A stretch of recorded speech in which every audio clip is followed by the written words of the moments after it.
Guys, what's going on? Jeremy Lafrentz, Backstage Entertainment, definitely backstage in our spacious room. We're in the closet. September Mourning. This is our second interview. Yay! It was nearly 3 years ago. We were at Sokol Auditorium here in Omaha, and we were just talking about the story because we were after your set. And you guys were in the underground, and then we went up to like the main entrance of Sokol Auditorium, did it in this little corridor here. So we can never find spacious interviews, right? Yeah, never. It's not going to happen. So it's been almost 3 years, and you guys have a lot going on. I mean, even upcoming, you've got some stuff going on. Yeah. We've seen Unholy is out, with the video's up. Yeah. You guys got a lot. Yeah, it was awesome. Cool, the right? song is awesome too. Thank you. I really like that. And you have a new single coming out. Okay, talk about that for the fans. Okay, so it's called Hiding from Heaven. It's coming out September 27th, and we're really excited. We have a new video coming out with that as well, and it's going to premiere somewhere that I can't tell you right now.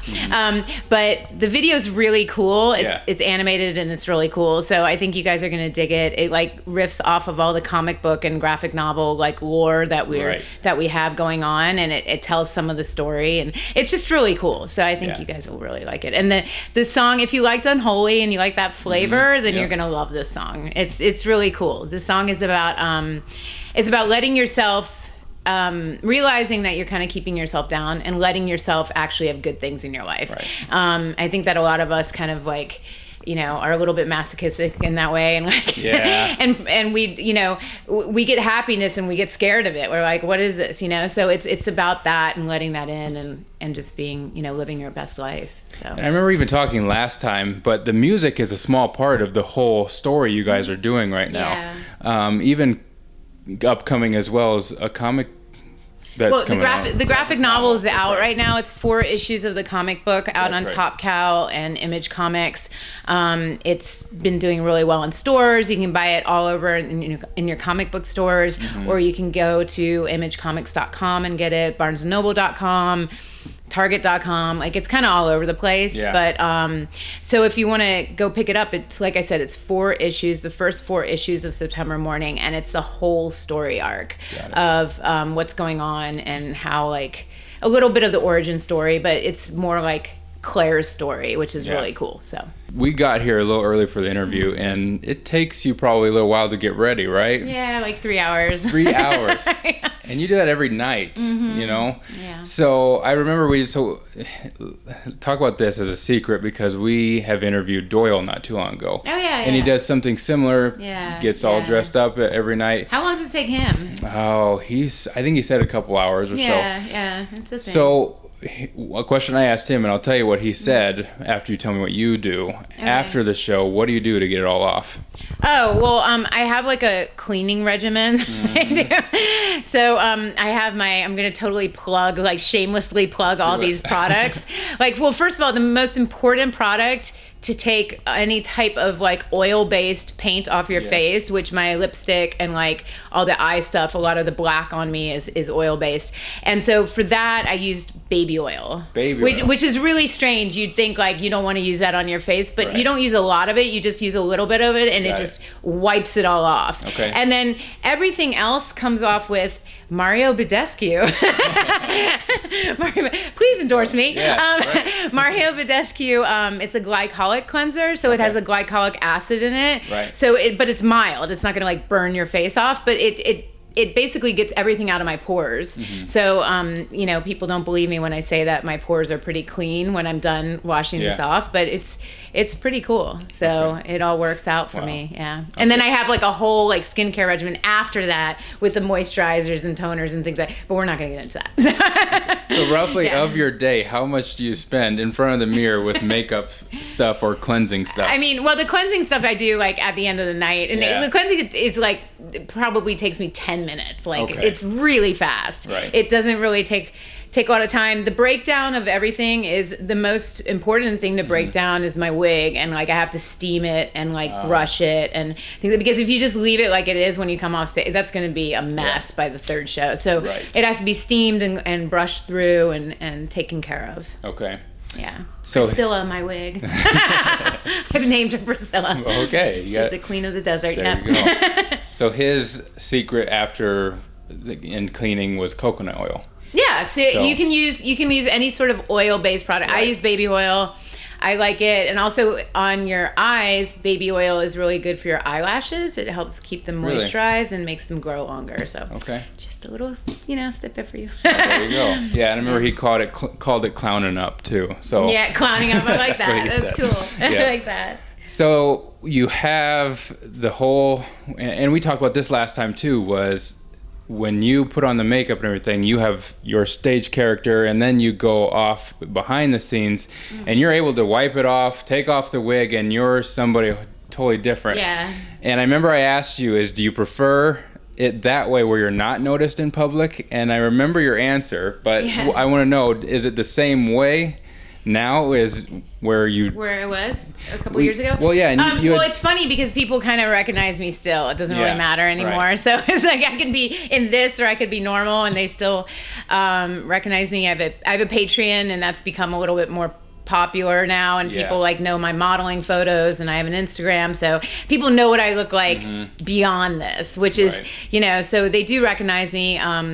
I like the anonymity of not being recognized sometimes. It's kind of nice, especially when you're in a private situation, you want to be with somebody or something, and you just want to be left alone. Right.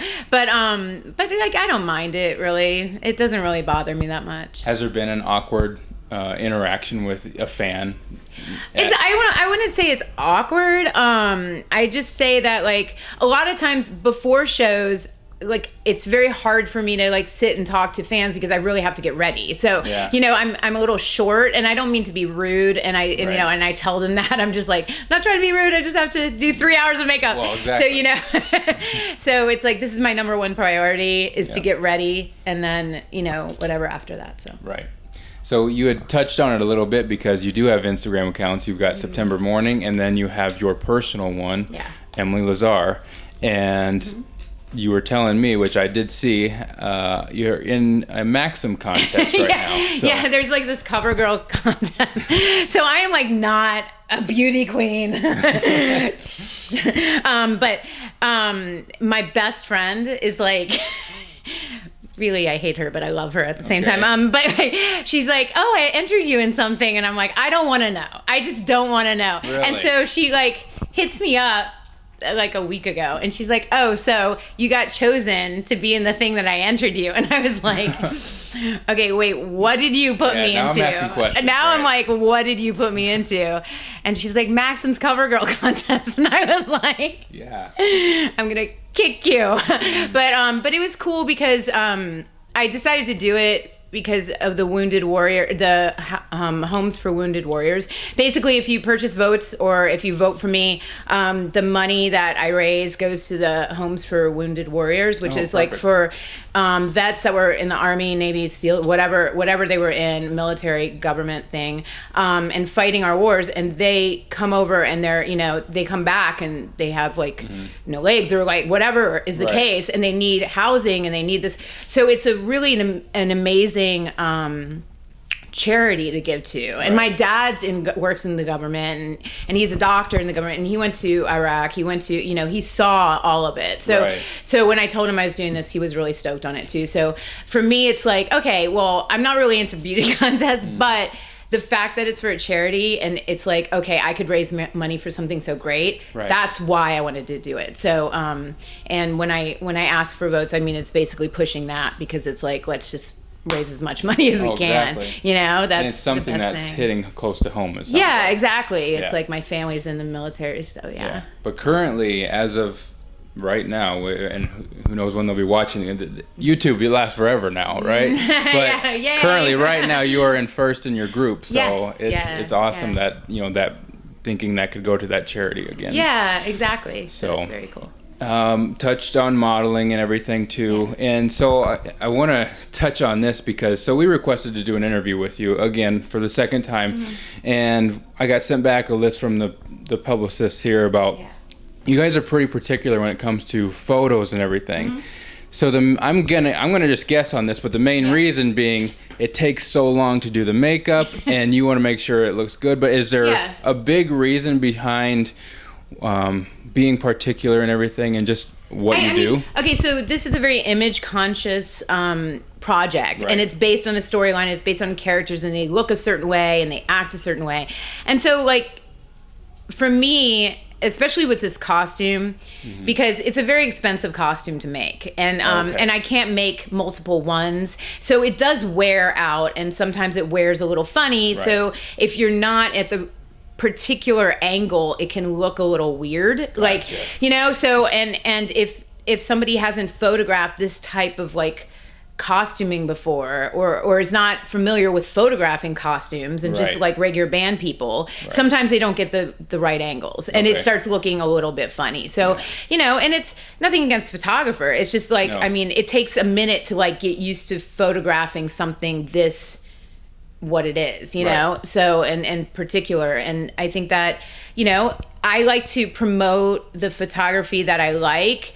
And so if we're both on the same page and like we're both really Right. adamant about it and like we want to like focus it and like get it out there, then we both can push it. But if one of us isn't happy with it, then, you know, we can't work as a team. So I just think it's like cool if, you know, the photographers are cool with me, you know, helping out with that, you know, just as far as the branding, because it's all on based on branding, and September Mourning is a very brand conscious like project. You've worked so hard for the look.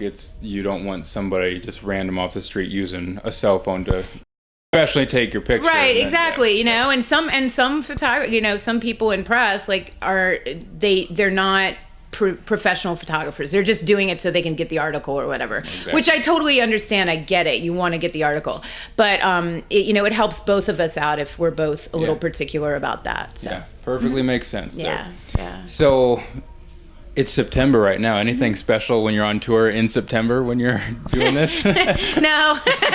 I wish I got a cake every day or something. Like, what's up with that? I Where's know. my cake? Well, I should have brought you something. Sorry. I remember I asked Blue October, and it was October when we were interviewing him. You're I was like, so what's blue? Yeah, well, right. Am I supposed to wear blue? Is that what's going on? Yeah. It was like, oh, nothing Were special. they wearing blue? No, they weren't wearing blue. No. So, but no, it's just a funny thing. It's like if you have a month or even a day in your name, it's like, all right, it's October. Well, I mean, do you know why I named the band September Mourning? I think you're about to tell me. I'm about to tell you. Oh, look how good you are. So September, I had a friend, a very, very close friend, actually my best friend, die in September when, like, a couple years before I started the band. Right. And so the whole thing became this like, oh, well, this is a way I can pay tribute to this person that meant so much to me. Yeah. So that's why I did it. Right. So, yeah. So that's a cool story. I mean, a lot of times bands will say we threw some names on a board and just kind of threw a dart at it, but this is a great story. Yeah. Hey everyone, thank you for watching our video. Subscribe to us on YouTube to see all of our interviews and backstage footage. Also find us on our other socials by searching at BSE Rocks or by clicking the links below in the video. By becoming a fan of Backstage Entertainment, you can enter in contests to win autographed prizes. From Backstage Entertainment, I'm Jeremy Lafrentz.